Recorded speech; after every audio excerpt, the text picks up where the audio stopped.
Hi guys, welcome to the Jake and Ollie podcast. Just to warn you, this podcast does contain adult themes and strong language. I think that's the only time I've had sangria. Oh mate, it was by the jug, and now when I see it, I'm a bit like. Ow!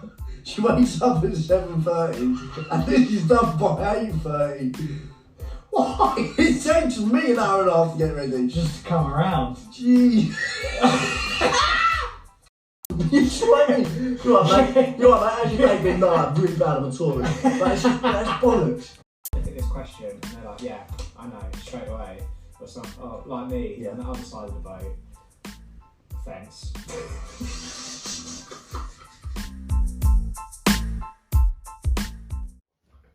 Cheeky cheers. Start it off. As always, hi guys, welcome back to the Jake and Ollie podcast, episode 2. Well, I mean, first of all, what a reaction we've had. I can't believe it. Thank you all so much for all of your support. Honestly, like when we filmed this last Wednesday, and we were like, we'll start promoting it and stuff, and like the Instagram started taking off, and then we made a little Facebook page and stuff, and the support we had was just amazing, and we were like, right, so what happens when we actually bring this out and everyone hates us?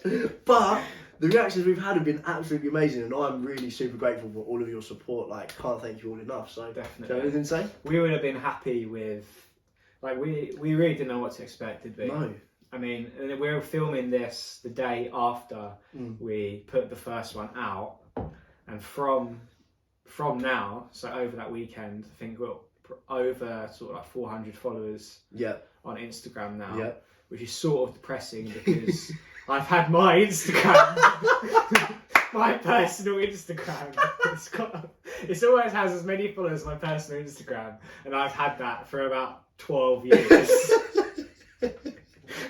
So the support is incredible. No, I think absolutely. Almost 200 likes, people following. We've had a few subscribers. We've had thank you so much, and some of the like responses that we've had, like people message us and just say that they really enjoyed it, and all that. Like, just thank you. Like all day, I've been like, we might have actually stumbled upon something great. Yeah, maybe we have, and if it turns out to be that it's just people were like, oh, that was nice, then fine. But a lot of people seem to really be interested in it, so thank you so much. And we've had a lot of people write in and say what they want to hear and stuff. So last night when it aired, we sat down together and made a big list of topics we want to talk about, questions that we want to think about.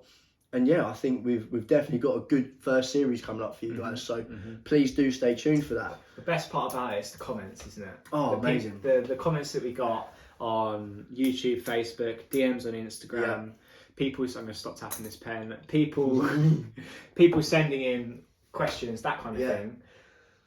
That was the part I think I was personally most worried about. I was like, we're going to sit here and go, oh, can't send us some questions, that kind of thing. Me and Ollie were recording tonight, you just send us a couple of questions.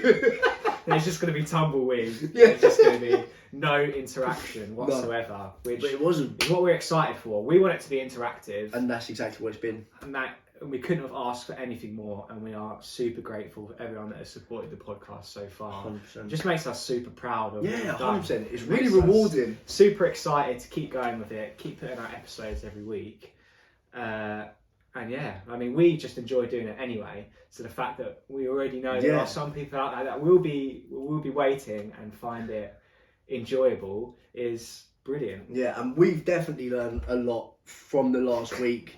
As you can probably tell, we've actually swapped sides because I realised I didn't like my side, so that was one of our changes. But even just like the editing process, we've now learned a lot of that. So hopefully the content will be clearer and just I'm so excited. And each day we talk about it and we're like, this is getting better and better and better. And then today was just like when you watch something or you listen to something, some people don't always feel the need to message, It's like, oh, I enjoyed that. If I see them, I'll tell them that, oh, that was good.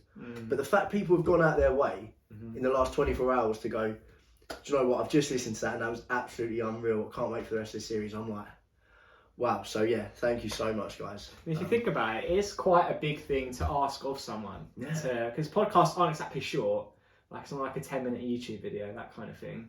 Someone's actually taken the time to sit there and listen to us ramble on. 100%. It is brilliant. It is amazing. And on that topic of our last episode, as well as sending in your questions and scenarios like you have done, if anyone does know anything about podcasting or editing, that kind of thing, RSS feeds, all of this is new language to us. Yeah, it is. And we so haven't done it. if you do think, wow, they don't have a clue what they're doing with that, please give us a hand because we probably need it. But yeah, and we've also, just so you guys know how the pod's really going to run, we've kind of got a structure to it now. So it's going to be, we'll obviously just start off with a little chat. Then we're going to always do like an icebreaker question, just so that we can kind of get into it a little bit, because the nerves are still a little bit high. Then we'll get into our topics, and then we'll finish with like what you guys have sent in. So please do keep sending your stuff in. Keep, whether it be a scenario that you need help with, a random question for us, or just anything about life or anything, then please do send them in, because that's a really exciting segment that we've got. Definitely, it'll make more sense after we do some questions in the the pod. Yeah. So then people you guys get a feel of what people are sending in. That's the funny ones, the more scenario-based ones, and then you can kind of work off of that. Yeah, because like I forgot what I was going to say. So the running theme will be, I hate when that happens. Icebreaker, topics, questions at the end. I was going to say something and that's really annoyed me. For God's sake. It'll come back to me. It'll come back to me. Cool, yeah, so should we get cracking with the start question then? Cool, so this is actually a question that I ask almost everybody I meet. Because I'm slightly obsessed with this question. I love food. So my question for you is, if you were on death row or you had to eat a 3-course meal for the rest of your life, you can pick or choose, what would you have for your 3-course meal? I feel like some people look at this question and they're like, yeah, I know, straight away. Or some, like me, on the other side of the boat, fence.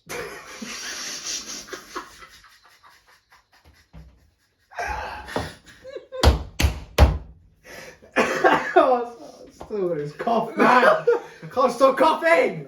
Bear in mind, also, Ollie's cough, actually, he's given to me. So if we both sound a little bit ropes, you have to have a socially distanced cough. Full hazmat suits, face masks, but like my thing from Monsters Inc. So that might happen, and if this continues for another week, then that's a definite possibility. But my death row meal, I love food. I love every bit of food. Apart from olives, there is not one. That is the only thing. Really? I'd actually rather kill myself than eat olives. Oh my god! For Christ's sake! Oh, no, olives are rough. It would have to be. I can't think of the start off the top of my head, but you're gonna have to, mate. I'll go to dessert, and I'll go to main dessert, and I'll work my way back. Working backwards. The main would have to be a burger or a pizza. I think it'd be a burger for me. A Five Guys burger. A Five Guys burger. A Five Guys double cheeseburger with bacon. Right. All in, because you can like pick the sides. Right. Yeah. All in, and a milkshake. Flavour. Biscoff. Interesting. Cookies and cream. Oh, so we're getting plural. Get more than one. We're getting plural. More than one. Salted caramel. Okay. I can't remember the other ones. Right. That's what I'd have in it. But if they gave me a menu, they give me a menu. That'd be a lot easier. Delivery. And then dessert. Yeah. Because that don't count as dessert. That's kind of my main meal, the milkshake. Yeah, cool. I'd get cookies and cones. Would you? Yeah, I would. It's the one in Lee and Southend. Other dessert shops are available. Oh, mad. So for those of you that aren't listening and come from Southend,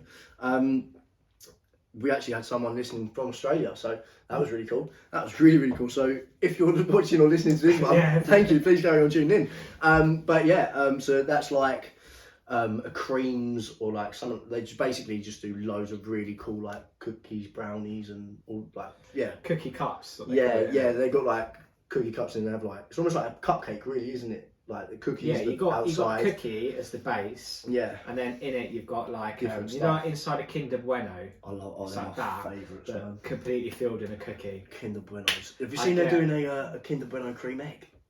No. Oh mate, I need it in my life. That's happiness. I'd get a Biscoff's my favourite chocolate, so I'd get. As it's not chocolate, but my favourite. I was about to say, I don't know if that counts, mate. A chocolate Biscoff would be elite. So I get a Biscoff, cookie cup, Five Guys burger. Yeah. Maybe like to start is so hard. I'd go. It's not hard for you, is it? No, I'm always between two. Really, always between two. So you're saying dead like prawn cocktail, isn't it? No, I hate prawn cocktail, mate.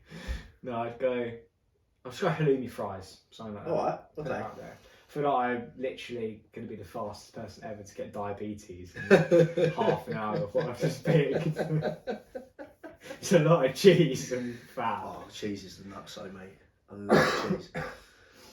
Okay. Hit me. What is yours? Okay, but wait. So you got halloumi fries, Five Guys burger with milkshakes, about 12 of them, and then your dessert was cookies and cones. Cookies and cones. Okay. A Biscoff cookie cup. Okay. Right. So mine. Right. I've thought long and hard about this. I've asked too many people for this to not be. Dang. I still get a little bit and I still am. My start is between camembert cooked with garlic, garlic and rosemary, with a good bit of bread. Like you have to have a good bit of bread to dunk. Mm-hmm. And also at Christmas time, don't know if you've ever done it. Are you a camembert person? Like camembert? Yeah, you get like the ones you put in the Put it in the oven. oven, Yeah, like Pigs that. in blankets that have been cooked in honey. Smash that in it, mate. Different world. This is still the starter. That or calamari. Love calamari. Calamari slaps. Then my main surf and turf. Well, we've got to pick one. What one are you having? What's better, calamari or your camembert plus pigs in blankets? Because it's cold at the moment, camembert. We might not be cold by the time you get. If I was on death row tonight, camembert. Is that how this podcast is going? It's gonna have to be. So that's that. Then my main is surf and turf. Because I love steak and I love prawns. Right, so they're both on there. I've never had it. I've never had lobster or. I don't really, lobster though. I actually think lobster is very overrated. Isn't that what surf and turf is? I thought it was steak and lobster. Maybe I've really made myself look like a tit there. I think it is. I've just been lied to for many, many years. Right, maybe it is. Anyway, we'll skip past that. My surf and turf is prawns and steak. You have prawns and steak. And I think Solid, though. for my fries, I think I'd go curly fries. I love a curly fry. Mm-hmm. Like loaded fries, loaded curly fries. Oh, yeah. You're on death row, you might as well. Yeah. Bacon, cheese, barbecue sauce. Oh, barbecue sauce. I You love wouldn't get barbecue like sauce, mate. garlic mayo or On the burger side, sauce. but like cooked in barbecue sauce, and then everything on the side: ketchup, garlic mayo, peronaise. I'm starving. The drill. I'm actually starving. It's like 8 o'clock right now. I'm so hungry. This is the worst idea. And then my dessert, trio of desserts. Okay, so small profiteroles. Oh, dead. So dead. Not mine, mate. I cook banging profiteroles. Right, carry on. You've kind of lost me, but I think you'll I'll get me in the I'll second get you half. back. Creme brulee. Oh, yeah, okay. And no, I've thought of something else. It's gonna either have to be a good chocolate fondant, right, a good one, or a brownie. But the brownie, no, I'm changing. It's not chocolate fondant anymore. There was this thing around the local pub, the Meadowlark. They used to do it right, and it used to be cookie on the bottom and brownie on the top with melted vanilla, like not melted vanilla, I think it come out of soup, but like the ice cream was on the side and it would just melt on top. And honestly, like the brownie was just gooey. If you're not eating a gooey brownie, you shouldn't be eating it. The cookie dough base. It needs to go in the bin. Crunch. Cookie dough. Like, cookies are the nuts. Loved it. Yeah, that's my 3 course off the bat. Bish bash bosh. So you're going for the Meadowlark one for the dessert? Yeah. No, but as in like that's a small one. The trio dessert. So trio desserts are 3 little things. So I've got a plate, a long plate. Thank you. I've got a long plate, profiteroles, creme brulee, and then my cookie dough and brownie. You've really thought outside the box there. I have, because I couldn't choose, and I used to have such a sweet tooth. If I ever went to a restaurant, I'd always look at the dessert menu first. If you're a main and dessert, or a starter and a main. I was always main dessert. You're always main and dessert. But I'm not so much anymore, which upsets me. You've matured. I'm an adult. I'm a grown man. You reach an adult, mate. You stop choosing main and dessert, and you start choosing main and a starter.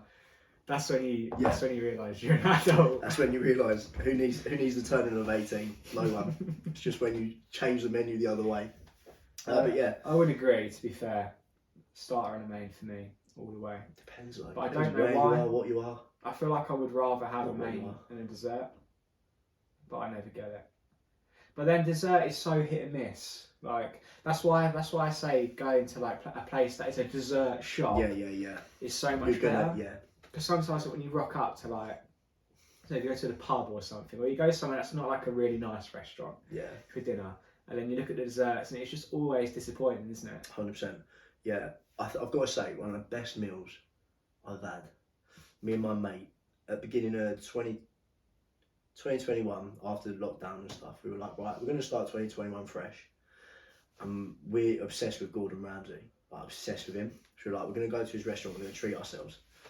So we were like, right, went up to London, went to Hedden Street, and I can honestly say it was one of the best things I've ever put in my mouth.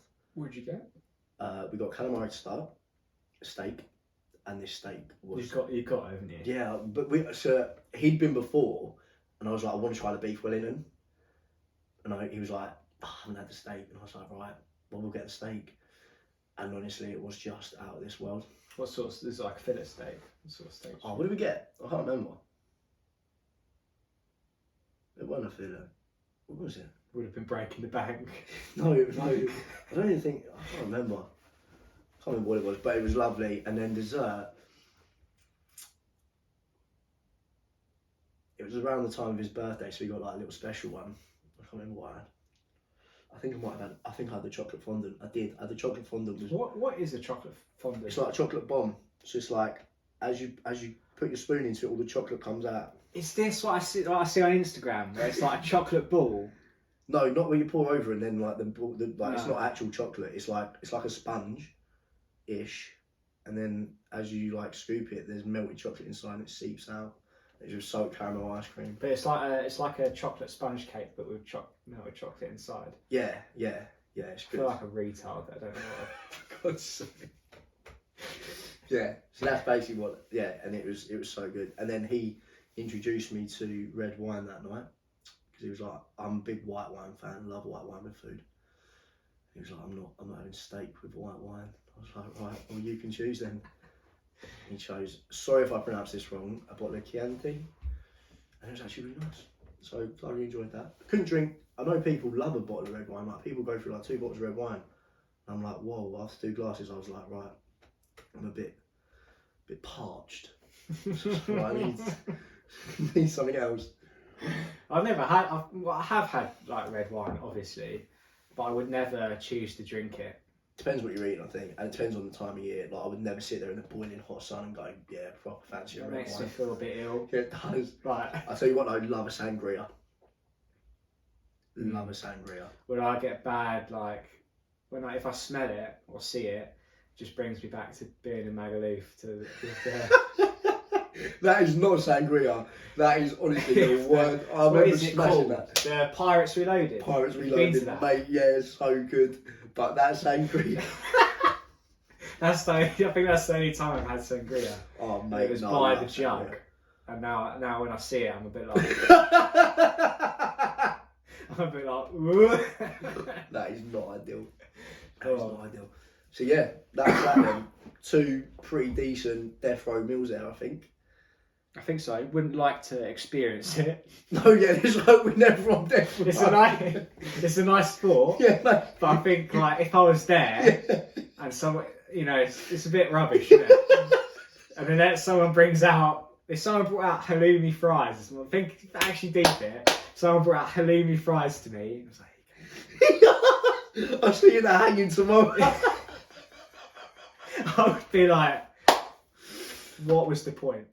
Oh, that is funny. That is funny. Maybe it would pick up when the fire fries came out, but really, like nothing's really picking you up, is it? No, not really. Like, let's be honest. No, yeah, agreed. Oh, before we crack on, should we tell the viewers what happened yesterday? That really weird thing. Give them a little insight into what's going to happen in the series.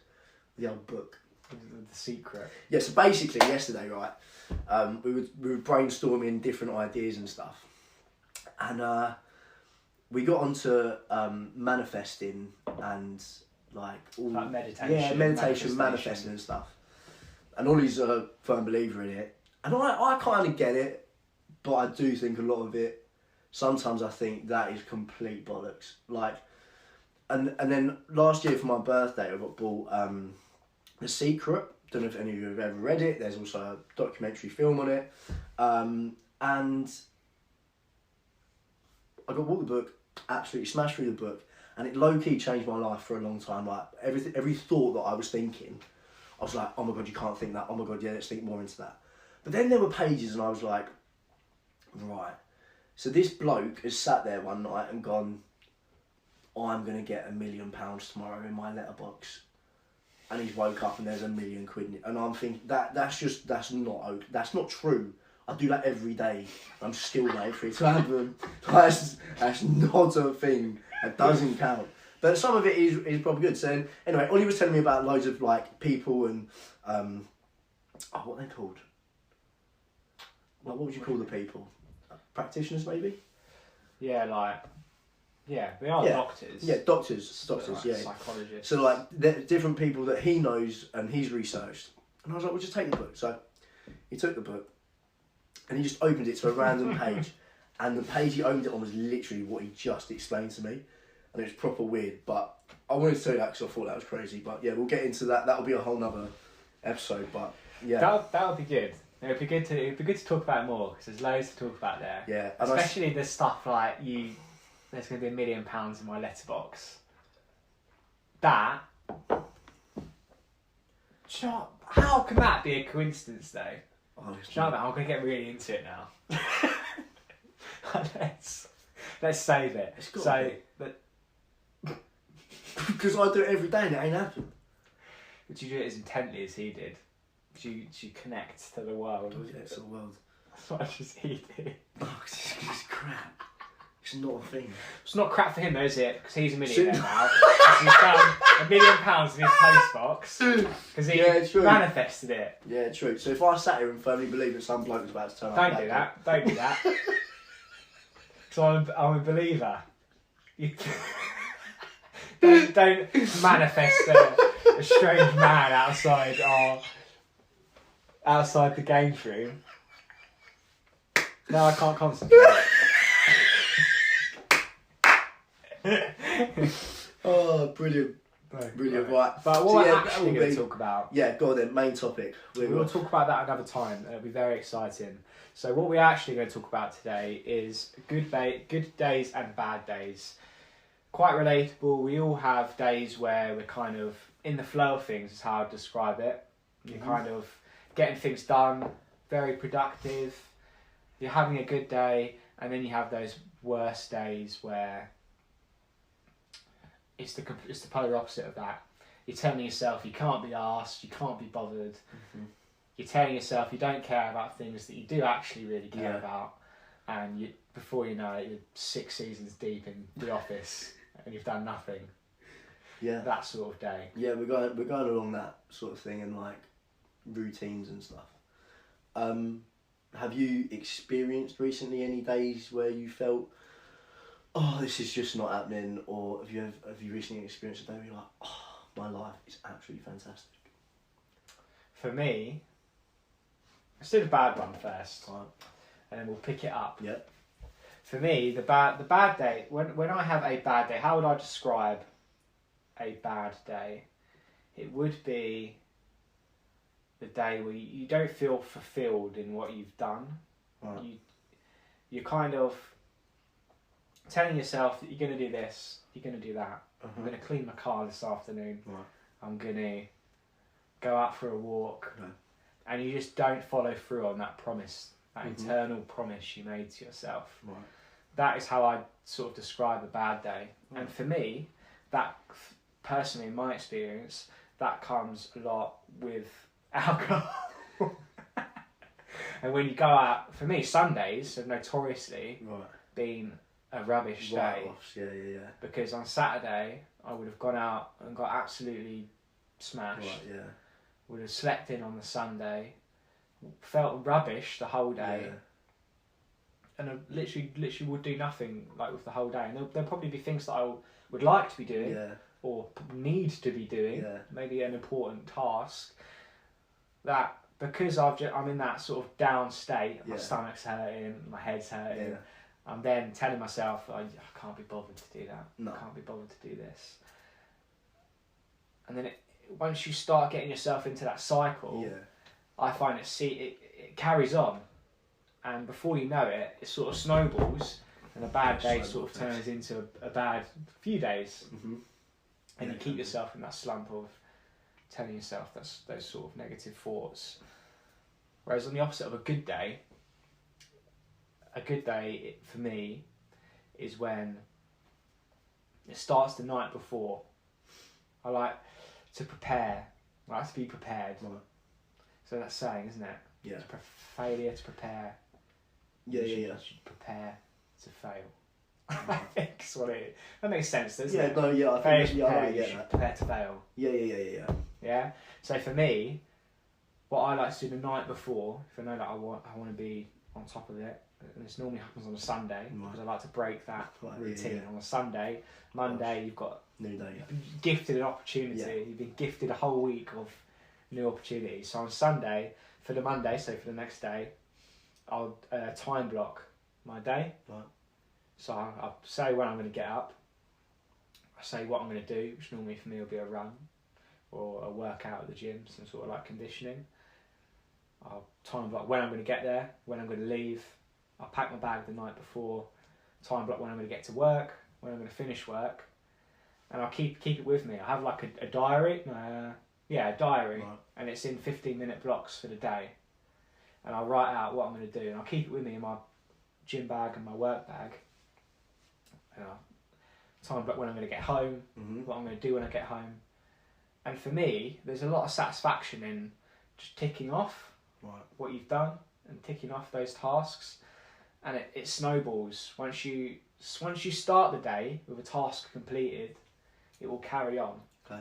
So my first task when I get up is I make my bed. Right. Honestly, I only started making my bed probably about a year ago. Really? Yeah, less than that. About half a year ago. Oh, mad. Like, that is pretty terrible. That's crazy. And I'm 23. Yeah, that is insane. I mean, mine wasn't like I never used to make when I was like 18, but As in, I would just get out of bed and leave it and all then day. not care. Because There is something so nice about walking back into your bedroom, your beds, mate. that's what I mean. However, I will always argue, no matter what I do, no matter how I change my sheets or nothing's as good as when your mum does it. When your mum does your bed, True. honestly, it's different gravy. True. So, Mum, if you're watching, remember that. If you ever fancy surprising me, feeling nice, Do the sheet. do the shit. No, yeah. You get a bollocking for that. But yeah, start the day. For me, a good day starts with a task completed. Yeah. No matter how big nor small. Cool. And for me, that's making my bed. Okay. And then it snowballs the rest of my day because I'm time locked and I'm locked in. And everything I told myself I was going to do the day before, I do. And that gives me that confidence in myself, that extra kind of like energy in my step. Because I'm like, I said I was going to do all these things, I've done them. Yeah. It doesn't have to be climbing a mountain. No, It of can course. just be like small things like make your bed, clean your car. Cool. Gives you confidence. Very nice. Should we take a 5 minute? Mhm. Yeah. Cool. Right. Let's take a 5. Hello, welcome back. We just took a very small little break and actually realised that the video had stopped recording about 10 minutes ago. So it was actually a really good thing that we took that little break. Cool. So good and bad days. Obviously, you just said about that. So for me, good and bad days for me come and go a lot. I think that's just because of the way my life runs. Some days I can wake up and I can be really excited, really motivated and think life is going to be amazing and everything's going to fall into place. I'm super excited about that. Sometimes I can sit there and think, why is it not? And that's when that becomes really, not dangerous, but you start to sit there and you think, why isn't it happening? Like, when is it going to happen? And then you start contemplating like what you're doing at the moment and stuff like that. So for me, I had 2 really bad days at the beginning of the year. I couldn't get out of it. I sat there and I just cried for 2 days, like, and I was like, I don't know how I come out of this. And I had some massive changes happen in my life, and I was like, right, it's scary. Maybe that's what it was. It was the fear of the unknown because of these 2 massive changes that had happened, and I was like, right, well, where do we go from here? And it was exciting, but it was scary. And I then spoke to some friends, and if I learned anything from that, it's to voice. Never, like, if you're having a bad day, yeah, like, don't sit there and be like, oh, I'm having a bad day, text your mate, blah, blah, blah, blah. Actually, like, pick up the phone and actually voice it, like, because when you voice something, it actually helps so much. I can't even explain it. Like, you just feel like this weight lifted off your shoulders. But yeah, like, I could sit there today and be like, I had such a good day, wake up tomorrow and be like, oh, this is so bad. This is so bad. But it's not. And a good day for me is just where everything starts to fall into place. Like, it could be an audition comes in, or it could be just something rewarding happens, or like I feel like yesterday was a really good day. Did some things to make me happy, and also like the pod launched and stuff. That light's just gone out. It's falling apart. The pod doesn't want us anymore. There we go. Is it still recording? Yeah, that's right. Whereas, and a good day, I have a lot of good days at the moment because of, I don't know, I feel like I've really got a routine going, and I'm not OCD, but I like structure. Mm-hmm. So like, I used to be super bad with like planning. Like, if you was to text me and be like, should we do something today? I'd be like, yeah, sweet, what do you want to do? And I'd be like, give me minute by minute what we're doing. Like, so I have to know what we're doing minute by minute. Otherwise it'll freak me out. Like, if my mates were like, yeah, let's go out for a day. Alright, cool, what are we doing? Oh, we'll just play it by ear. Huh? Huh? What do you mean play it by ear? No, what are we doing? What are we doing? I want an itinerary. Do you know what I mean? No, but that's literally me, and like, I think sometimes that works because like, I am so planned and organised that like, whenever me and like my mates go on holiday and stuff, like, I'm the person to sort it out and like deal with everything, because not because I don't trust them, but I feel why is this light not on for us? Sorry guys, just bear with us. But yeah, I'm the one who's kind of in control.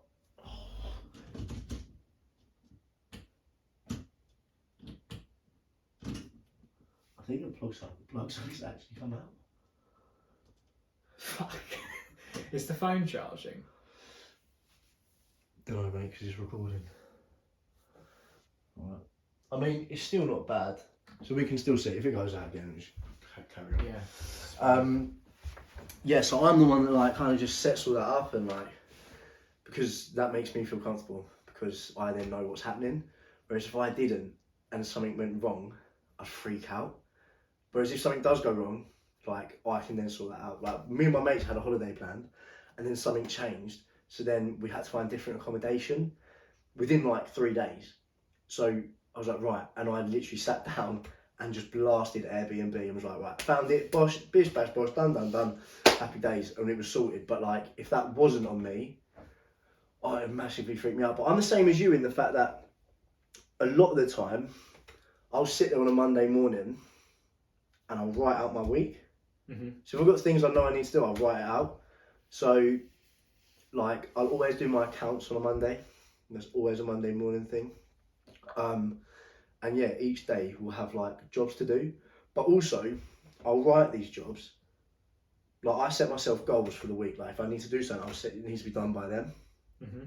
But normally I get them done earlier. Like, I'll stress and be like, I've got so much to do today. Yeah. Oh my God, because I've got all these little jobs. When realistically, it take me an hour.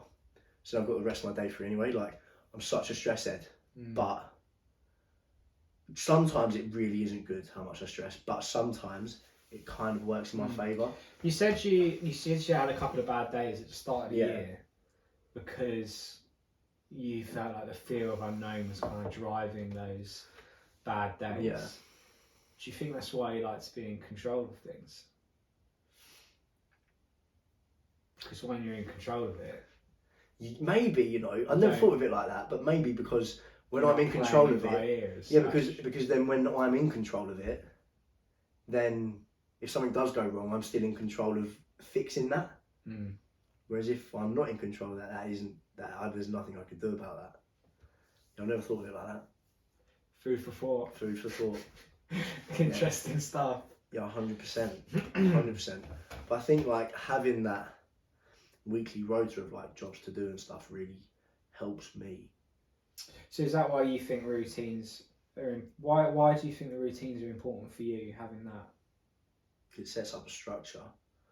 I don't understand people who wing their lives. Scares me to death. Yeah.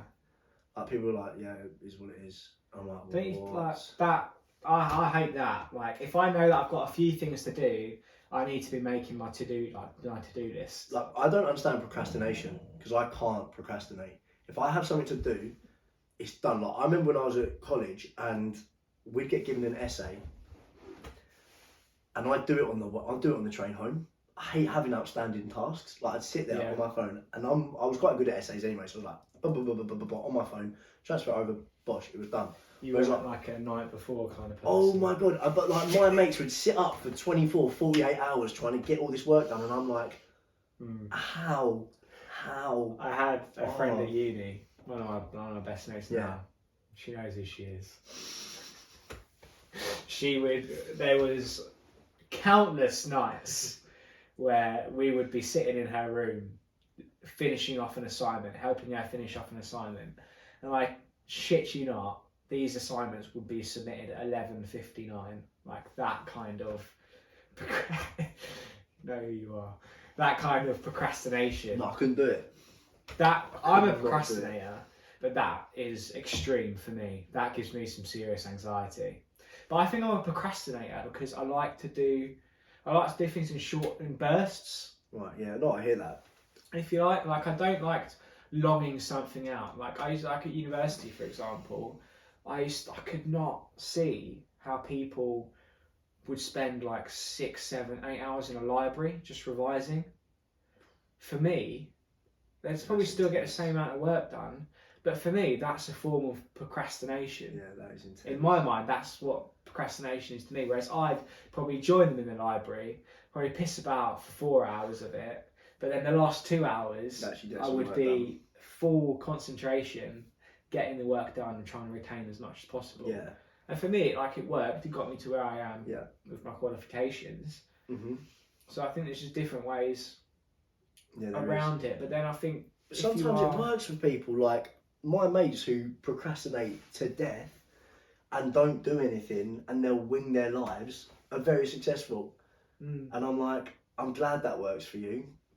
But even when they like sit there and tell me that they've got all this to do, I'm like, can you do it? Because it's now stressing me out, so I know you've got to do it.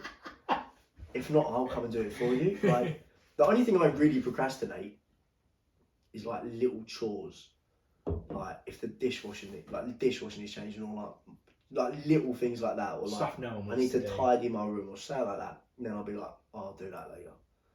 But normally I then enjoy it because then when you complete that, like when I've tidied my room and it's spick and span, I'm like, that looks proper naughty, and I want to like just chill in my room for a bit. Whereas otherwise I'm like, oh, it's just a bit long. But my room's not dirty, like it's not a tip or anything. Just sometimes it's just nice to have a little tidy up. I do think though, someone told me recently, the way you do one thing is the way you do everything. So even with those little, that's why I used to literally like things like doing dishes, tidying your room. I was like, don't care for it. I'm just gonna put it off. Right. But then stuff like maybe my uni work or I don't know, something to do with a pod. Yeah. That I actually cared about. Yeah. I would be more on it. Mm-hmm. But then I actually sat there and thought, what is the difference between those two tasks? There's still like a thing that you're trying to do. Yeah. You're just attaching a negative value towards one of them and a positive value towards the other. But really, it's still the same sort of mindset. So I think if you procrastinate over some things, unknowingly, I think it will seep into the things that you don't think you're procrastinating about. Yeah, I hear that. I think you should take care over everything you do. But so routines are important for you for structure, to provide structure. Yeah, I just love having a routine as well. I enjoy knowing what I'm doing. Like not even day by day, like week by week, month by month. So then when like I get really stressed out when someone asks me to do something, I'm like, I haven't planned for it. You've got a real thing here. I do. Like. You've got a real... Like it actually really stresses me out. Like last minute, if someone goes, "Should we just do something?" I'm like, whoa. I was at like I'd probably have planned to watch like the new episode of Peaky Blinders or something. I'm like, whoa, it's throwing me out. Yeah, let me pencil you in. Yeah, like I need to now figure out when I'm going to watch that. Do you write things down? Yeah. So you write. Yeah, I know you it. plan Yeah, out your week, on don't my you? phone. Yeah. Sometimes, not all the time. Sometimes, if I know I've got a busy week, I will. But if not, then I kind of do play it by ear. But yeah, there's a lot of I do proper stress sometimes. But over stupid things, and like my mates always saying like, calm down. But they used to like massively be like, right. I've actually got so much better. Like now, I will just go out and see them or whatever. But I used to be like, no. Oh, it's that not being in control of things, isn't it? Not being in control of something, and then it kind of going wrong. You don't really know what's going to happen. Yeah. Definitely causes some stress. But then, how do you deal with that? How do you, when some things are out of your control, and then they go wrong? Give me an example. Does it cause you stress? So say something that might be out of your control, Right. that like someone's saying something to you, like someone saying, let's go and Yeah, that was weird.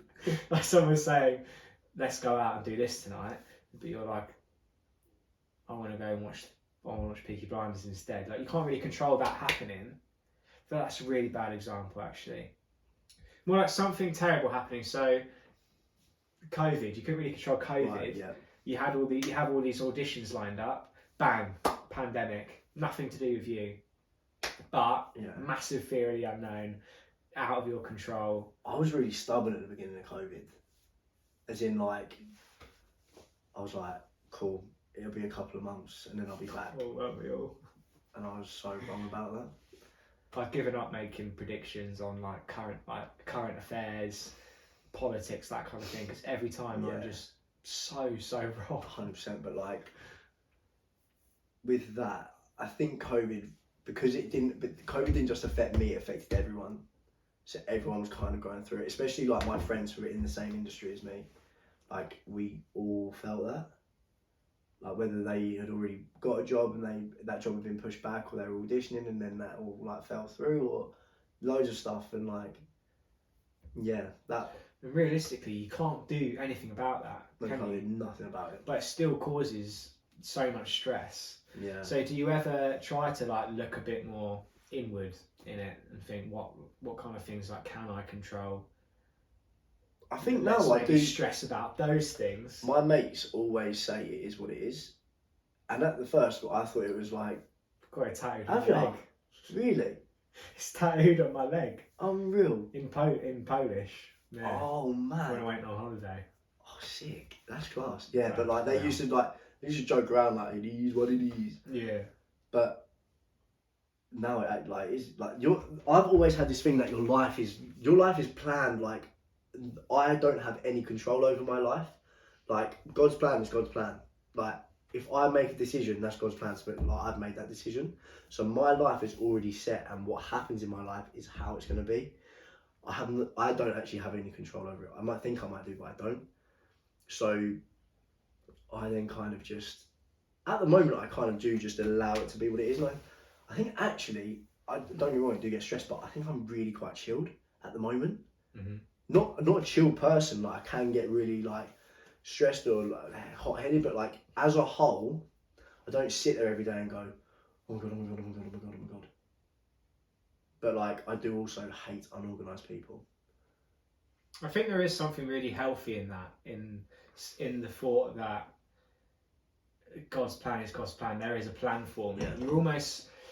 It will happen when it happens. It's a positive intention, I think, and you're almost placing trust in God, the universe, whatever you want to call it, whatever your God is, or whatever your belief is. So, yeah. You're putting trust in it, but it's almost reassuring to you, isn't it? Because you're reassuring yourself, it will be okay. I trust that things will work out for me.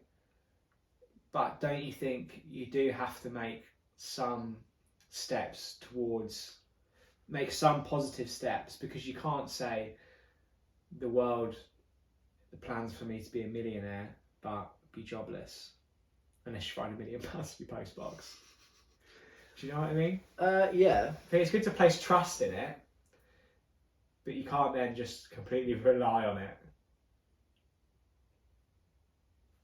No, I hear that. Yeah, I do hear that. I think for me, God's plan for me, like in the situation that I am now, is just about me booking jobs in my industry. So there's not really anything else that I think, oh, it'll happen when it happens. Like my next goal is to book a long-term job. So. And you have trust. I have trust that it will happen. And I know when that will happen. The same way, like I had that feeling about booking before my birthday, and it did happen. When it's gonna happen, it's gonna happen. And I don't want to put pressure. I don't want to sit there and be like, oh, is it? Because when you start doubting things, my mates are firm believers in speaking things into existence. And to be fair, it does seem to happen for them. Like it does always seem to happen for them. Are you not doing that too? I do, but. And I do try to, but because there's a part of me that's like, I don't know if I believe it. Do you have to like believe in it? I think you do, otherwise it doesn't work. But also, I don't know, it's a sticky one. It is a sticky one because I don't know if you ever do. I think there's so many different beliefs in what the world is and how the world works. You can never actually confirm. If I was to speak that into existence, it's going to happen. Because I don't know. Also, my argument is if I speak it into existence and it doesn't happen, you brush it aside as if it was nothing. But if it does happen, then maybe one day it will. But it's like horoscopes. Some people, I think horoscopes are a crazy topic. Like honestly, it does my Sweden. Like. People will look at a horoscope, and I believe in horoscopes. I think, you know what, you probably do carry personality traits around that sort of time because of the energies and all that sort of stuff. But no, hang on. So you believe in that? No, but listen. No, but hold on. When I go onto Instagram and I type in the Taurus page, because I'm a Taurus, and it tells me what I should be feeling today. No, that's not every person born between, I don't know the end date, but the 20th of April until whatever it is. Not every one of us is going to wake up if it's like, you have a bad day today, and we'll sit there with our arms folded like, I'm having a bad day. Like, I'm a Taurus. It's you know what I mean? You're right, mate. How's your day been? No, I'm really bad, I'm a Taurus. That's bollocks. That's wrong. Whereas I feel like personality, I think your horoscopes come from personality traits, but it can't tell you what's going to happen in your life. When it's like, you're going to meet someone interesting today. What do you mean? Like, what? What if I'm sat in my room all day? You got that wrong. Do you know what I mean? Like, The hard thing to disprove it though is that it probably will happen to some of those people. yeah, because that's when they start believing it. And there are people who love a horoscope. But then that's what I mean. It's saying that intention, the universe is giving you that opportunity today, maybe. But if you don't make the steps towards it, it won't happen. So if maybe you wake up and it says you're going to meet someone interesting today, but you sit in your room all day, then obviously it's less likely. sorry, everyone. Sorry to the viewers. It's less likely to happen. The same as if you take that intention, but then maybe that just increases the chance that it's going to be a coincidence.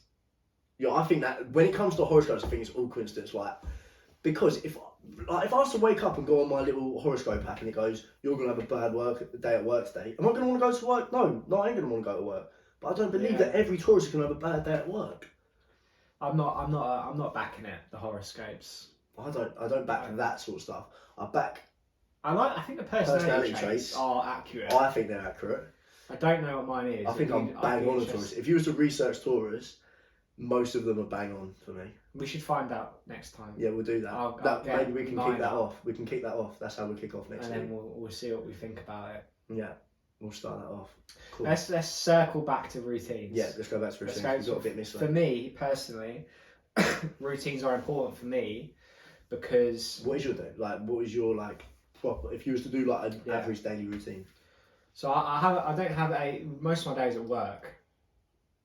And I won't really have any particular routines at work other than going to a morning meeting, planning out the day, which I suppose is a routine, and then cracking on with seeing patients. Yeah.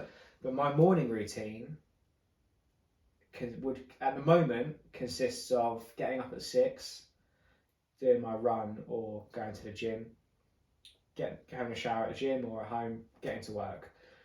It's quite straightforward. I don't like to jam pack the routines. Yeah. Because then it starts to feel like Stressful. a bit of a chore. Yeah. I like to just keep a couple of things that I feel are important to me. Yeah. And that benefit me and that I actually want to do. Mm-hmm. That's the important thing. Yeah. You have to make the tasks meaningful to you and that you want to do. Otherwise, it's just going to be a chore. Yeah. And then your routine's going to last a week and you're not going to do it. But in the evening, the one thing that I will keep in my routine in the evening forever from now that I started a few months ago is journaling. Right. So I'll write a journal entry every day on what has happened in that day. Right. How I feel that day, how I feel about certain topics, certain things that have happened during that day, how they've made me feel, and sort of make sense of them. Right. And it's just an opportunity for you to reflect on the day. Yeah. And it also helps put things into perspective for you. Okay. So you're like, oh, maybe that happened because... For a reason. Do you believe in everything happened for a reason? Yeah, I think so. See, I think it comes back to that. I have trust in God, the universe, whatever you want to call it, that my plans will work out for me. Yeah. Like, I have complete trust in it. But I know that every day I'm pushing that needle just a little bit more and I'm making positive steps towards getting there. Where was I going with that? Daily routines. So you always journal at night? Yeah. So journaling for me has been the best routine that I've picked up personally. Because everything is so much easier to write, I think.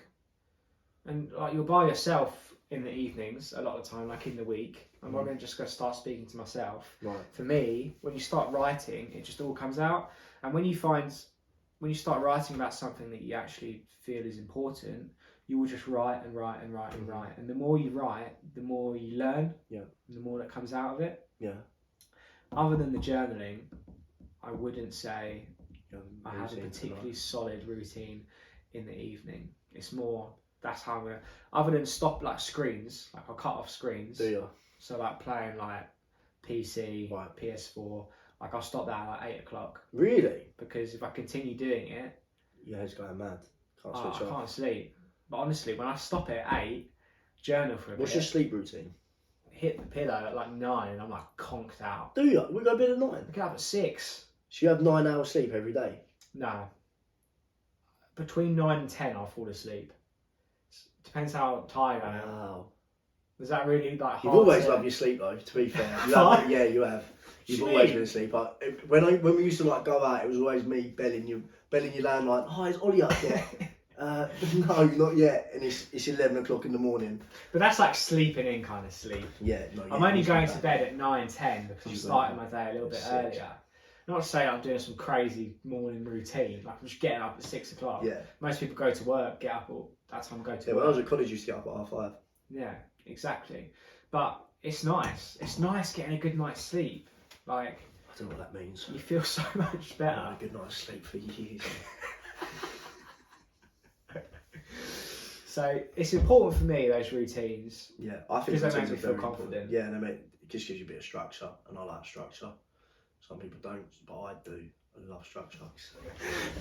We have had some technical difficulties, to say the least. You probably would have noticed from the stopping and starting in the clips. Oh, The phone keeps cutting out the recording, and Anchor, we've just realised, can only record up to an hour.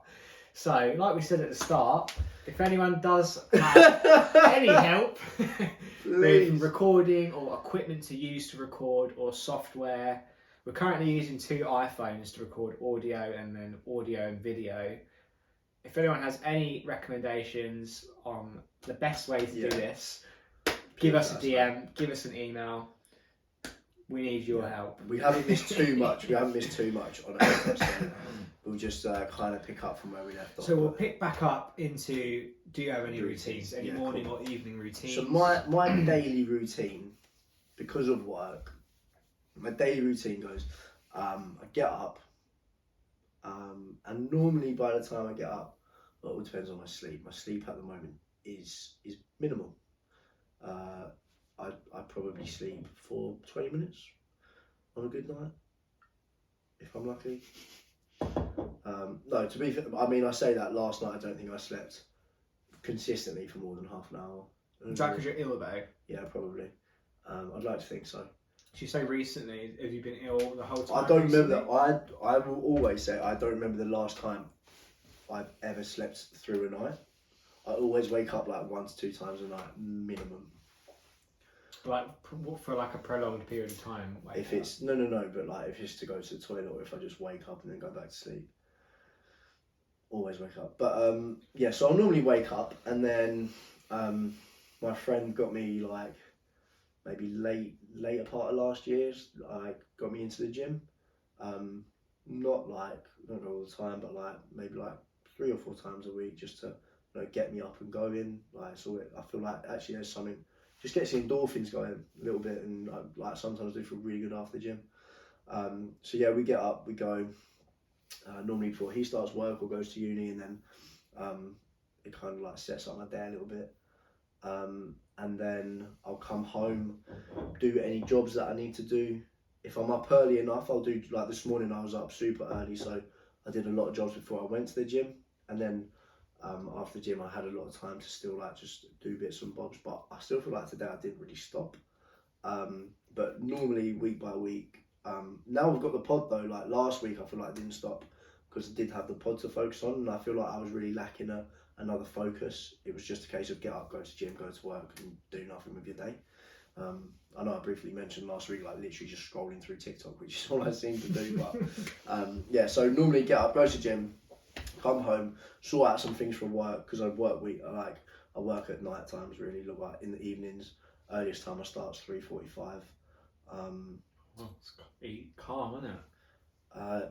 But yeah, it is. But also, you then like it is unsociable hours. My industry, but that's the industry I chose. Like it's just part and parcel of it.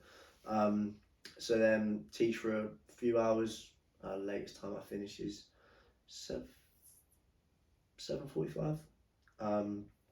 But like I can like actually I have taught till like 9 at night before, 9-10 at night. But that's just like doing a show. So yeah, and then if I come home from teaching, then I'll have dinner and then kind of just do like something for me, whether it be go on the Xbox with my mates or watch a program or do like a nice like skincare night or Mm-hmm. something like that. Just self care. to, like, yeah, a bit of self care. But yeah, other than that, just. So you're not really someone who has like one or two things that they do every night, like a particular task. No, I don't do tasks.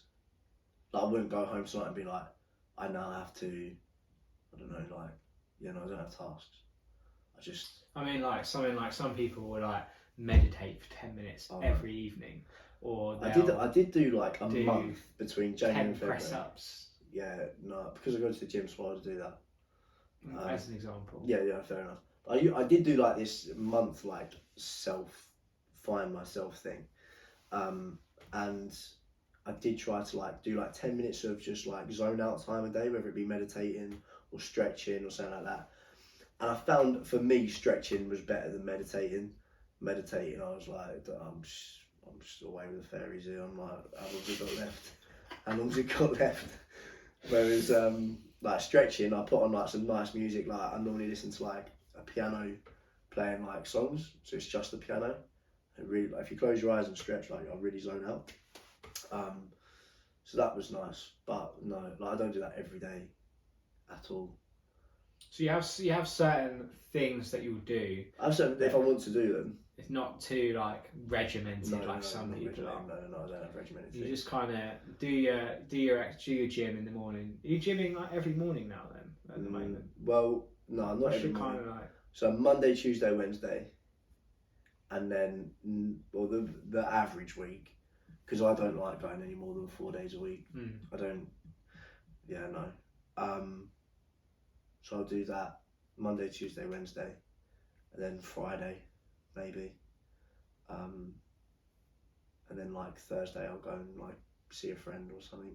And then Saturday I work all day, so I'm quite active, like teaching all day on a Saturday.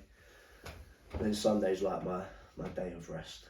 Sunday's my day of rest. The holy day. The holy day. Which yesterday I had a really nice day of rest. Bit of self-care Sunday. Yeah, it was just so good. Like, don't get me wrong, sometimes it is really nice to go out on a Saturday, have a few drinks and whatever, like we did. But also that, like, waking up fresh on a Sunday and having your whole Sunday to like go out, play around the golf, go for a bit of brekkie, and not feel rubbish. and not feel rough. But yeah, it is good. Yeah, like get up, make yourself a proper naughty coffee. You don't feel sorry for yourself. No, you don't. You just feel like it's always regret, isn't it? It is pure regret. It's good in the moment, but then the day after, when you're feeling rubbish, you still try and do these things. Like I'm normally enjoy this.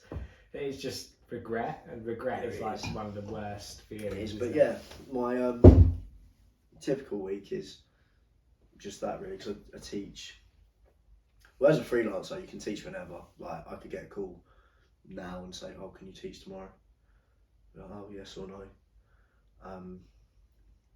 But like my structured teaching is Monday nights, Thursday nights, Friday nights, Saturdays. I might be picking up a Tuesday, but we'll see. But yeah, so it's kind of just how my day goes. But I enjoy it because it gives me, like, obviously I'm not, like, career-wise, I'm not where I want to be at the moment. Like, because I am having, like, I'm very grateful for teaching because it keeps me in the industry, it keeps me dancing, it keeps me being creative. Teaching is actually a very rewarding job. Like when you see kids like doing definitely amazing things, like you think, oh, that is so rewarding. But for me, at the stage I am in my life, I want to be performing.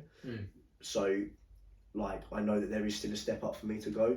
So I'm not where I want to be, but for the moment, while I'm auditioning and stuff, like I'm very grateful because like I couldn't go back to like when I was in lockdown doing like the muggle jobs again. Like honest to God, I couldn't do it. I could not do it. But again, that is just finding your own happiness in your own daily life, I think. Which for a long time I actually found really hard. When I realised the job I was doing at the moment wasn't the job that was fully serving me as I wanted it to be. Yeah. And I wanted to make the transition into a different career. So for me, that would be in the army. Yeah. That was a really hard point for me. You say about being happy with where you are right now. because I had this, I was so excited about this idea that I was going to join the army and I was going to be in the army by the end of next year. It made me unhappy with where I was at the moment, and it made me start hating kind of my present day. Yeah. Because I was never ever present. I was always just thinking about the future and thinking about how good it will be to be in that position in the future. Yeah. When I thought about where I was right now, I started resenting it because it wasn't in that army space, in that person. So it is hard sometimes to find that happiness where you are when you have big goals, because you're like, I want to be here. I want to be here doing this. But it's like, you kind of have to tell yourself, well, you're not there right now. You're here. Where am I going to find the happiness in where I am now? Where am I going to be? What am I grateful for in this day? And what am I happy for in this day? What are some of the things that I can improve on And today? sometimes when you're having a bad day, it's really hard to find them things. Like super hard. But I always look at a bad day and I think, I'm having a really bad day today. Just get through it. And normally for me, sleep sorts me out.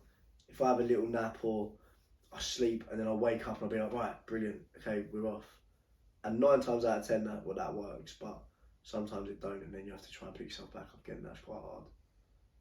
But it's alright, because at the end of the day, life is life, and life is. To be, I think, when you're like realistically, it's like you can sit there sometimes and go, life is a shocker, but that's only in that period of time. When you then take yourself back at it, and I always think, in a year's time, am I going to look back at this and think, that was a really bad time in my life? Or am I going to think, am I going to remember this day? Probably not, because it was just a bad day. And how many of them do you have a year? Probably quite a few. So I think, for me personally, when I look back at sort of bad days that I've had, or bad periods, I look back at it from a point now where I'm actually very grateful for having bad days. You learn a lot from them. Instead of resenting bad days, I tell myself, and I believe that I am very grateful for those bad days, because they taught me a lot of lessons. Right. They taught me a lot of lessons about myself. Yeah. And they made me take action on things that I cared about. So when I felt particularly stressed about my career, it made me take action and actually sit down and realise, what is it you actually want right now? Yeah. If I hadn't have had those bad days where I felt particularly stressed and run down, I probably would have never made the decisions to be sitting where I am today and working towards the goals that I'm working towards 100%. now. I probably would have never, if I never had bad days, I probably would have never had the push to be coached and to look towards a coach, like a finance coach, a mindset coach, goals coach, and I would never have done that. No. And I'm so grateful for those bad days, because it put me in the position to take action and to look at these things. Yeah. And I learned so much in that process. That's put me to where I am today, and I'm incredibly grateful for that. That's good that you can reflect on it like that. And people think, and then when you think of emotions, different emotions have like different, you describe it as like frequencies, right? Okay. So like when you're proper excited about something, your frequencies are elevated. It's almost like you can feel your body kind of like vibrating. Yeah, 100%. Do you know what I mean? You're like, I'm so excited for this. Like, this is amazing. Or like you're at like a sick festival or something. You know that feeling when you're like there and you're in the moment. You're in the moment and you're like, this is incredible. Higher frequencies. That's a higher frequency emotion. Yeah. When you can pull that emotion out of your normal day-to-day life and carry it forward and look back on bad days and bring out those emotions. Don't look on bad days and bring the low frequency emotions like the, I can't be bothered, oh that was really rubbish, I really regret that, I really hate that. It's bringing you down. It's that low frequency. When you can look back at things and pull that kind of gratitude from it and happiness from it, it just elevates you going forwards, and you live in a state of being on that heightened sense of happiness. Yeah, 100%. It's from the emotions that you choose to feel. Yeah. And how you wire your brain to process events that happen to you, and how you're going to wire your brain to tackle things ahead of you, and you tackle them with an attitude of, oh great, I've got this problem, I'm grateful for this opportunity to get better, I'm grateful for this opportunity to solve this problem, instead of, I've got this problem in front of me, oh this is really setting me back, this is rubbish, it's really making me down. You're not moving, you're not growing.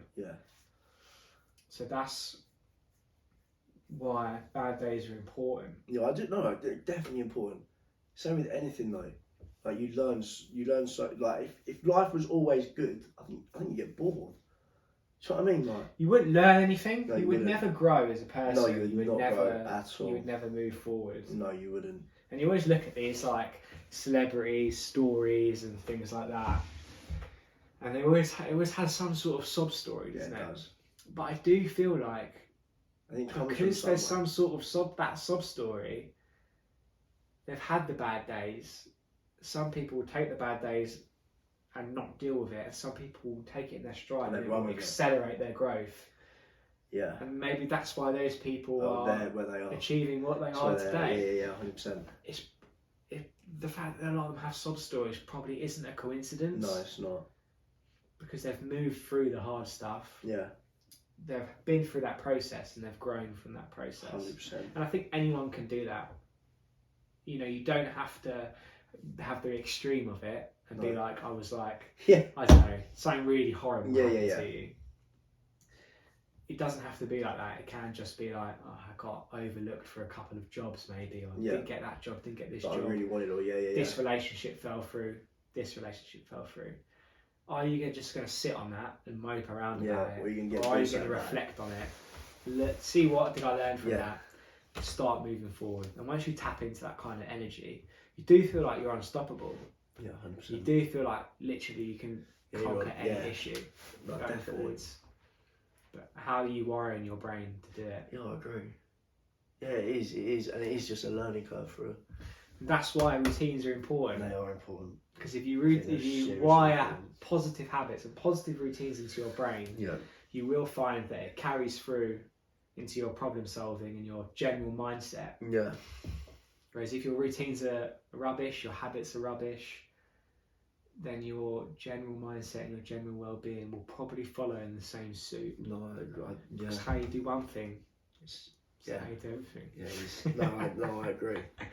I agree. On the topic of celebrities, I was just going to say, and celebrity stories, we've got a couple of celebrity routines that we want to share with each other. We did. This was actually an idea that was sent in from someone, so thank you for that. We were going to talk about routines anyway. But I'm really excited. We haven't gone massively in depth, but we kind of just found a couple that we thought that is. It's not the 5 a.m. club. I think it highlights what we've said though. Yeah, it does. It will put it into perspective. Yeah, 100%. 100%. Let's do one each. Right, yep. You go first. One each. I've got two. Yeah, so you do one, I do one. Instead of you doing two at the same time. Okay, so my first one is Mark Wahlberg. I actually saw this on TikTok not too long ago, and he took, I think it was James Corden, and he made him do his daily routine. Oh, it's so funny, that video, isn't it? Yeah, so he gets up at 2:30 in the morning, which I've got mates who ain't even asleep by 2:30 in the morning. It is extreme. And he will have done 2 workouts at 2:30. He'll do like a weight training workout and a cardio workout. He'll have sorted everything out, and he'll be on a golf course by 7:30. He'll play golf. He'll then come back. He'll do the school run. Then he'll do like all his family stuff, blah blah blah blah, whatever he needs to do, whatever his work is at that day. And then his bedtime is 7:30. So he'll still manage to get 7 hours sleep. But like, to me, that's insane. Like 7. I do not remember the last time I closed my eyes at 7:30. Do you think how much he's missing out on though? Sure, he has children, right? But I do. His children aren't clocking off at 7:30. No, Dad, I'm off to bed, not you. Oh no, Dad, do you I'll want do the watching up. to come watch this film with us? You ain't got time to watch the EastEnders. Do you know what I mean? Like, Exactly. I feel like it's extreme. I think not. 2:30 is ridiculous. It is ridiculous.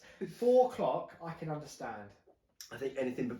Okay, I had this conversation the other day, actually. When is the turn-off from late night to early morning? I would go 4 o'clock. Yeah, 4 or 5 o'clock. And 2:30. He's living in a different... He's living in twilight zone. 2:30 is early evening. He's Mark Wahlberg's on a different time zone to the rest No, of the I think planet. that's insane. I understand it, because like we said, it's big, it's confident. He's like, does he sustain it? I'm quite dubious, to be honest. Oh, yeah. No, I think he in does. terms of his lifestyle as an actor, filming, etc. But that's why, because Do when they you're just filming... stop the set at 7 o'clock because they go, oh, Mark's got to tuck himself up in bed at 7:30? No, but obviously You you know would what I mean? change it, and obviously that's not obviously every single day of the week. If he's got a job, then True. it probably changes. But But then it's not sustainable, is it? I think it is. For him, He can adapt. if he has done that, then that's what he's doing. I mean, look at him. He's like incredibly successful. He's So fair play to him. But fair play to him. if Fair someone play, says- Mark. yeah, 2:30, that's a stretch, and 2 workouts as well. Oh, it's extreme, but I understand. I understand. Fair play to it. Mark, if you're listening, well done, mate. Nice one, Wahlberg. Class stuff. Right. So I've got Warren Buffett. Okay. He's an investor, multi-millionaire. Cool. You haven't heard of him, have you? No. So his isn't as Is extreme. he the one that asked for £1 million and it turned up in his letterbox? Maybe that's where he started his investments with. Maybe, did he put it into Bitcoin? So he probably has. He's no joke, this guy. Right. He's like one of these people that's like money mindset kind of people. Okay. Does like the influent motivational videos on. Right. money. Yeah. Okay. Yeah. He's the one that come up with, you shouldn't spend what you don't save. You should save what you don't. No, you shouldn't spend what you don't save. You should save. Cool. You shouldn't. Hang on, let me think it through. You should spend what you don't save, and not save what you don't spend. Okay. Save the money at the start of the month, spend the rest. That's what I do. Not spend everything and go, I've got 50 quid left. Oh, I'll I'll chuck chuck that that in in, the right. lifetime ISA. Right. So he comes up with shit like that. Cool. He wakes up at 7:45 a.m. Not Decent too time. outrageous. Doesn't go for the coffee apparently. First thing he grabs is a full fat Coca-Cola. Interesting. That would make my teeth feel disgusting. At The that time in the morning. heartburn would be. Oh my god! I've I'm done like that an old once man. when I've woken up and I've had a kebab the night before, and it's the only thing that's on the side. So you drink that, I feel my teeth trying to fall out. Yeah, I mean he's not. Sorry, Warren. He's not a Yeah. looker. Right. To Okay. be fair to him, Has he got any He teeth? doesn't care. Right. Okay. He's a billionaire. He literally, and if you listen to this routine, he doesn't give a fuck. Right. Okay. Okay. So he gets a McDonald's on his way to work. Every day. Yeah, every day. Right. And he dictates what he gets at McDonald's by the stock market. So if the stock market's down, he'll only get like a flatbread. Right. But if the stock market's up, he'll get double Everything. bacon and egg sausage McMuffin with a hash brown and a Tropicana kind of thing. Wow. So by kind of what his investments are doing, he'll dictate That's what he spends, okay. which I think is quite clever because Yeah, it's I almost do. living within his means Yeah, sort yeah. of thing. But if that was me and that was my investments, I'd be having a cheese slice every morning from McDonald's because I am down about 75%. So I could not live my life dictating I've by the never market. invested. So someone asked him about his diet because he Right. only eats fast food really, and he said, well, he looked at a study once and the lowest death rate in all age groups is in 6-year-olds. So he said, I'm going to eat like a 6-year-old and I'm going to live like my diet like a 6-year-old would, which I thought you're reaching there, Warren. He must be hungry quite a lot because them portion sizes. As in, I think he just eats like, he probably eats adult Turkey sizes. dinosaurs and I don't think potato Warren waffles. Buffett, the multi-millionaire, is sitting there with turkey dinosaurs and some potato smiles. Oh, dude. But he gets to work. He reads 500 pages a day, which is incredible. Oh to be my honest. God. Props to him. Yeah. Knowledge is power. You know, and he reads the newspapers that is included in that, and financial books, that kind of thing. He then goes to work, makes his investments, that sort of thing, and he says he aims to make 3 good decisions a day, which I thought was quite interesting. Yeah, that is. And I think it doesn't really specify what those good decisions Yeah, are, no. but that's kind of his mindset. He gets to work and he goes, I'm going to make 3 good decisions today. It's 3 decisions. I mean, difficult to define, but I assume there's 3 decisions that are he's gonna feel benefit from, which I think is quite a good mindset. Yeah. And he's home at 6 p.m. Swings by the drive-through on the way home, and gets into bed. Not at 6. I assume he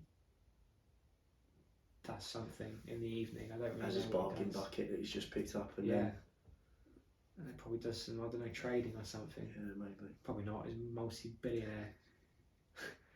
We're sitting there playing Warzone. But yeah, in bed, reads for half an hour, clocks off. Right. Interesting. Not bad. It's quite interesting. Yeah, it is. thought. I like the 3 Three good decisions. Yeah. And the fact that he's justifying eating McDonald's every day because Yeah. 6-year-olds have the lowest death rate Yeah, that is class. is a reach. That is class.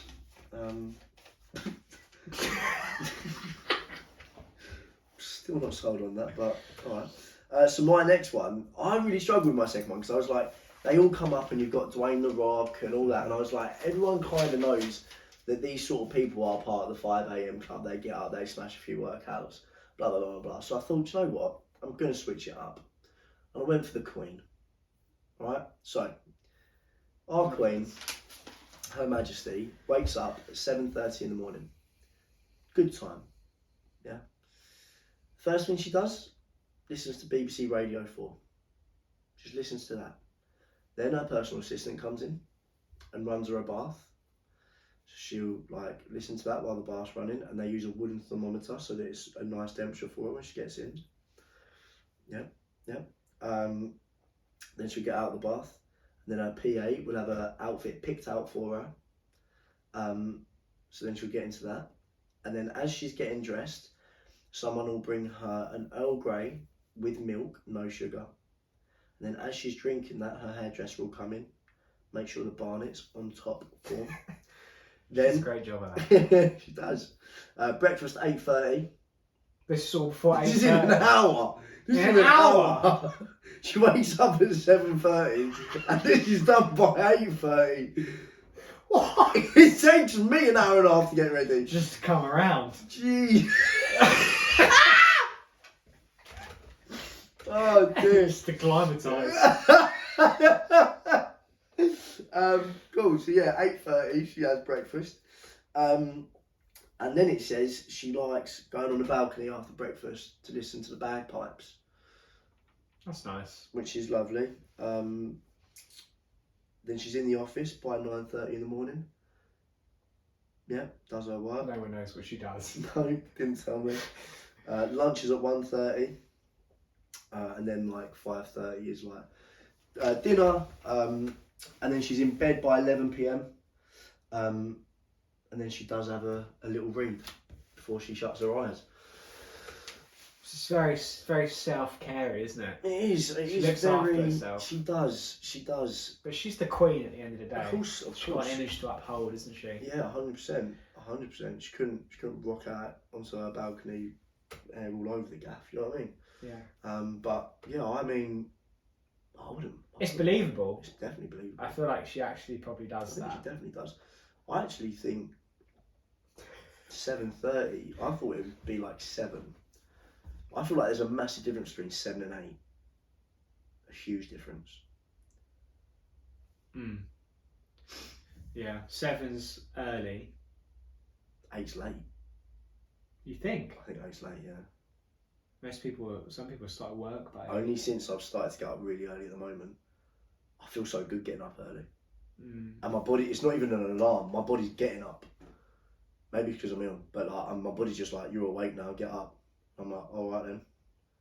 Whereas like when I wake up at like 10 or even 9, Yeah, you feel and like then I've got a ready, man. because like I take like an hour and 10 minutes to get ready. So like by the time I've got ready, it's either 10 or 11 o'clock, and I think, well, brilliant, so long my morning, it's gone. Yeah, definitely. Like, yeah, go on then, your second one. I'm going to check this phone. That phone's still going. I don't know about the camera though. It is. Oh my god. Get in! Right, this one I think is bullshit. I'm going to call it out now. I think the Mark Wahlberg one, the Queen, Warren Buffett, believe it. I feel like they actually do it. This one is disgusting. Right. Who? It's called the guy's called Andre Rush. He's the chef of the White House.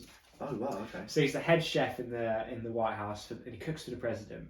Cool. He's like massive on social media. He's got 24-inch biceps. So What's his name? Gaston. so that's literally like that's the guy's wedge, right? The guy's wedge. He wakes up at 3 a.m. every day. Okay. Believable for a chef. Believable for a chef. Yeah, definitely. believable for a chef. But you think he's going to chef? He's not going to chef. He wakes up and meditates for it was like 15 minutes, 10-15 I don't. minutes. Sorry, I'm going to interrupt there straight away. Meditating when you've just woken up, I'd be straight back asleep, mate. Yeah. How do you open your eyes and then go? I'm going to shut them again, but I'm going to be aware because I wouldn't be. I'd be. You'd have to do it not in your bed. You'd have to get up, Yeah. walk to somewhere that's like. I still would conk out. I'd probably do it in the middle of a road and I still conk out. I don't want to. He was just meditating. I've only got 5%. On the A13. So I'm meditating at 3 o'clock in the morning in the middle of the road. So he meditates for a little bit, and then every morning he smashes out 2,222 push-ups. It was at this point where I was like, was that when he knew? that is impossible. That is literally. But he does it. This is the only part of it that makes me think like he actually does this. Wow. Imagine if he was like just like DM'd us. He's like, I smash out those 2,000 pull-ups. He does it for a nice reason actually. He does it because I think when he was in the army, when he was serving from a period of some point to some point, the US Army lost a total of 2,222 soldiers. Right. So in memory of them, he does 2,222 push-ups for each soldier every morning, which makes me think that's a very really strong reason to do it, which is why I think maybe he does do it. After that, he smashes 24 boiled eggs. 20. Do you know what though? That's annoying. Do 22 because you've just done the 2,222. So why have you chucked a 4 in? That's true, actually. Do you think he realises that? Maybe we'll chuck him a message. So... We've done some research into you on our podcast, and we think you should make a couple of changes to your diet. But yeah, that's 144 grams of protein. Bosh, 24 eggs, just like that. Right. And essentially, his day doesn't really get too much more interesting after that. But just imagine, it's probably 4 a.m. by this point. I want to know how quickly he does these push-ups. Oh, quick! I've seen the video. Quick. Why? I've seen it. Yeah, he's done it. He's posted it on Instagram of him doing it. He doesn't do the 40,000, but like he's got 24-inch arms. He's pretty good at push-ups. But imagine sitting at 4 o'clock in the morning and getting 24 hard-boiled eggs down you. You've got to be sitting there thinking, why? Do you know what I think the hardest part of that whole routine is? Peeling the boiled eggs. The meal prep. It's the peeling. I can't. Peeling boiled eggs puts me off having egg and soldiers, mate. He's a chef as well, so he's probably doing it so long. But after that, he has 2 steaks, 2 whole chickens. The whole diet is 10,000 calories a day. He's like ridiculously big though, so he's probably got to eat that to sustain it. Does a 90-minute workout about lunchtime. He does another one. He's just done 2,222 push-ups, and he's going to do another workout. Yeah. I suppose that's his like normal workout, where he does actual stuff. Wow. His chest must be like in bits every day. Sure he does. It's like chopping stuff up, like crying. Has another couple of steaks, another couple of whole chickens. Goes to bed at 12 o'clock. Only gets 3 hours sleep, which is at this point when I was like, 3 hours sleep? I'm not sure. Really? You go to bed not at 12, sure. 3 hours sleep, up at 3 a.m. to do then all smash of out that, to do all of 2,000 that. pull-ups. It's not sustainable. And I don't think it's true. I think he gets up at 3 a.m, but I can't see him getting consistently 3 hours sleep a day. No, my mate used to get he used to say the max he had is 5 hours. And one night we had like a lad sleepover thing, and he got over 5. He was like, I feel like a new man. I was like, oh wow, I can't believe that you actually consistently get that little sleep. To do all of that on 3 hours sleep, I'm sorry, I wouldn't be able to even have the energy to eat that much on 3 hours sleep. Yeah, I mean, I don't know. I'm drawing the line there. I'm drawing the line there. I think that's not true. Out of all of them, I believe them. I believe most of that, but the 3 hours sleep, I don't believe. Although they do say when you get older, you need less sleep. How old is he? You're really testing my research skills there. Probably 40 something. He was in the army. He's now I reckon he's in his 40s. Right, interesting. So that's just that was interesting. That was good. I enjoyed that. I did. That was a good surprise. Yeah, it was. I did find one for the creator of Twitter, and I can definitely say that that was a good one. This segment of article that I read was absolute bollocks. It said that this guy would eat in the morning, he'd wake up at stupid o'clock in the morning, go to bed at stupid o'clock at night, and then he would, on a Friday, he'd fast all weekend. But I mean, listen, if he's listening or anyone knows if that's true or not. If he's listening. Can you imagine? The CEO of Twitter. Yeah, probably. If you're tuning in. Who knows, yeah, but yeah, I didn't believe that. If you're tuning in, have a bite to eat over the weekend. You deserve it, mate. On a Sunday evening. Right, so last segment. We've got there. We've had a few technical difficulties tonight, but we're getting there. It's a process. We're learning. It's a process. We're actually thinking of updating our technology, so hopefully we won't have this problem again. We'll have it lined out. This segment is, as I said earlier, we want you guys to send in stuff, and just it could be a situation, it could be a question, it could be anything. So we've had a few come in already, so we're gonna have to separate them over the episodes. But today, I say we do this one today. We've already done one of them accidentally.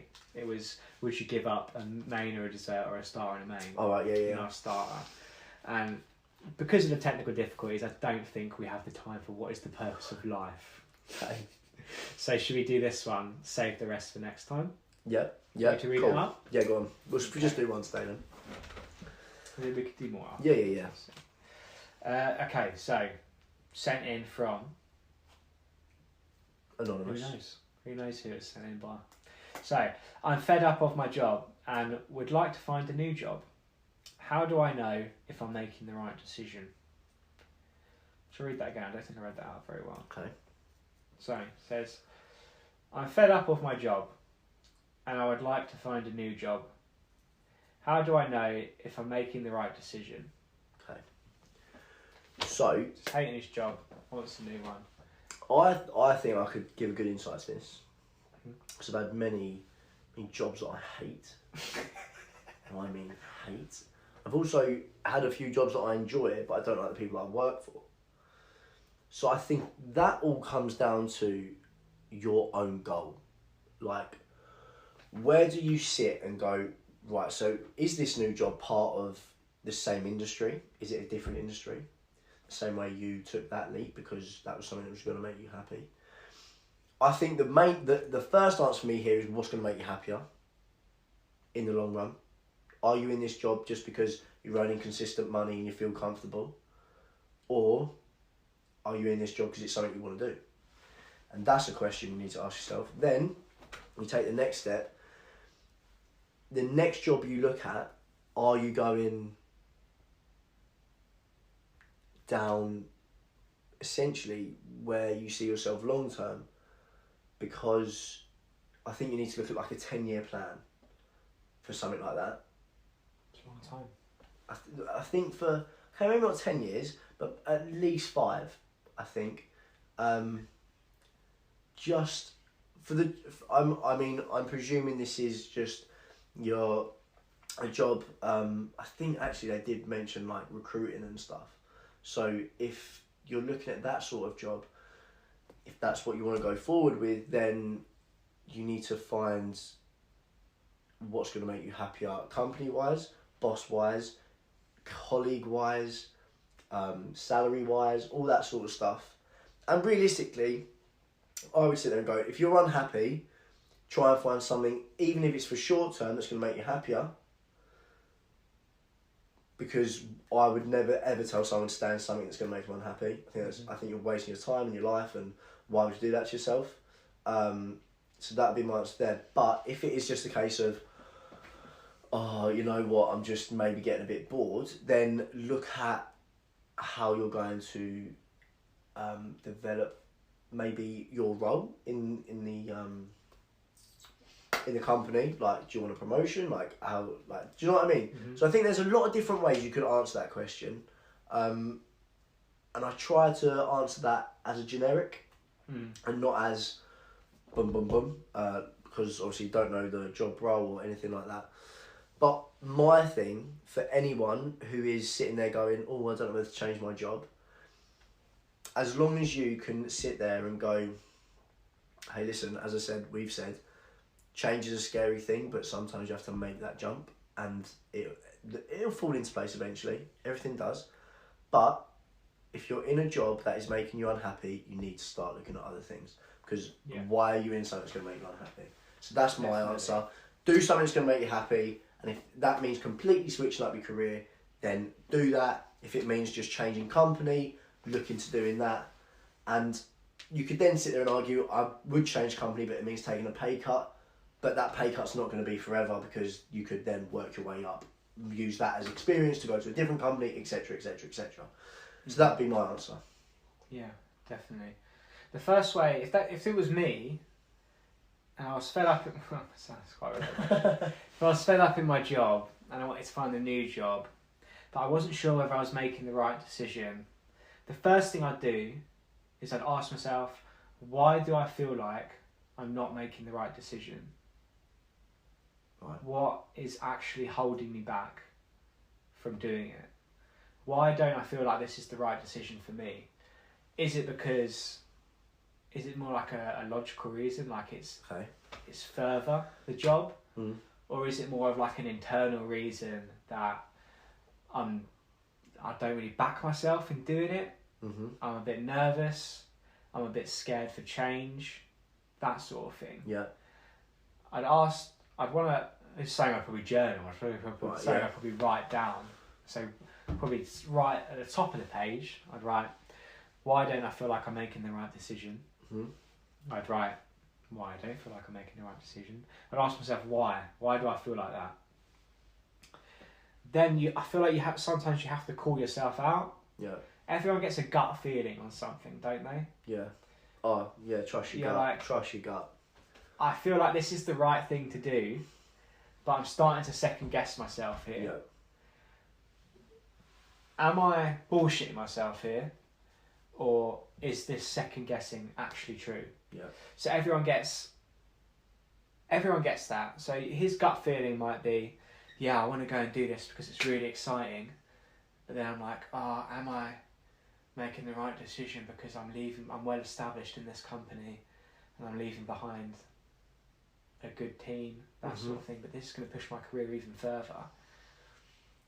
Are you bullshitting yourself for that reason? Do you know what I mean? Yeah. Do you actually care about that? Or are you just trying to pull yourself back into that comfort zone that you're so used to living in this job role because you've been in it a while and you're a bit scared to push yourself outside, meet someone, meet new people, work in a new place? It's very scary. Going on from that though, I think back in that point, are you going to look back in 5 years and go, that's a great point. If I'd done that? That is a great point. Would you ask yourself right now, in 5 years' time, would I regret not going for this opportunity? And if your answer is yes, then do it. Leave now. Do it. and get that job that you want to go for. Because my we're going to speak about this on another podcast, but my worst fear is to get to 70, 80 years old and go, I really wish I'd done that. That for me is like terrifying. 100%.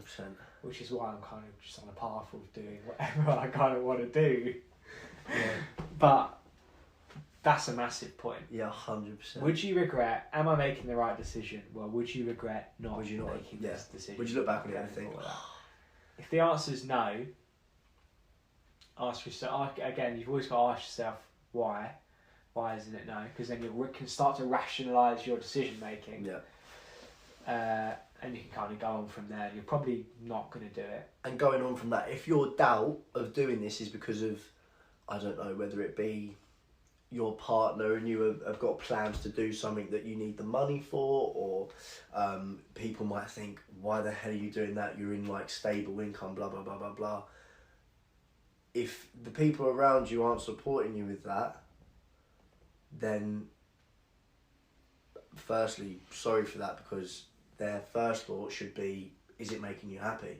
And that is, like, honestly, if there's one thing that I have learned in the last X amount of months, recently, really, why are you doing something that doesn't make you happy? Yeah, so if something's not making you happy, do it. If you're going to regret it, do it. Not if you're going to regret it. If you're going to regret not doing it, do it. And yeah, I think that's, I hope that answer to your question has got you going, I know what I'm going to do now. No regrets. No regrets. Just enjoy it. Live by what you want. Yeah. Don't worry about who cares the other about everyone factors else? around it. Yeah, no, just do what If you you want it and you regret not doing it, then you need, for yourself, for your own love of yourself and appreciation of yourself, you need to look Don't after ever sell yourself. yourself short. Don't ever sell yourself short. Do what you got to do. On that But note, yeah, and on that let's note, finish it off. that is a very messy, technical issues episode 2. But that's your first full episode, guys. Thank you so much for tuning in. And if you have stuck with us for the whole episode and you've gone through the technical issues, then we thank you so much. Hopefully, episode 3 will have a lot more structure. It'll just flow better. We'll sort out the technical issues. But cool. We'll be back strong. That was the Jake and Ollie podcast, episode number 2, series 1. Thank you for tuning in, and we will see you soon. Lots of love. Thank you.